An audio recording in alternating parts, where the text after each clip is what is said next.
केलेली आहे. ही भूमिका आमच्या मराठ्याच्या डोक्यामध्ये महाराष्ट्राच्या कानाकोपऱ्यामध्ये निर्माण केली गेलेली आहे. खेड्यामध्ये प्रश्न विचारला गेला की मराठ्यांमध्ये तुमचा नंबर 1 शत्रू कोण? आमचं मराठ्याचं पोरगं बघा म्हणतं मुसलमान. त्याला विचार बाबा तुझ्या गावात मुसलमानचे घर किती? तो म्हणतो 5 ते 6.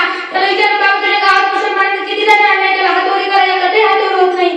त्याला विचार बाबा तुझ्या गावात मुसलमानाची दादागिरी नाही, तुझ्यावर एकही मुसलमानांना अन्याय केला नाही, तर तुझा नंबर 1 शत्रू मुसलमान कस काय? तो म्हणे मला काय म्हणत लोक म्हणतात म्हणून मी म्हणतो. म्हणजे अशा प्रकारची भूमिका महाराष्ट्रामध्ये अशा लोकांची टाळती जागा राहण्याचं काम संभाजी ब्रिगेडची लोक महाराष्ट्रभर करतायत. नेमके चित्र उभे केले जातात. शिवाजी महाराज अफजल खानाचा पट पाडतायत आणि खाली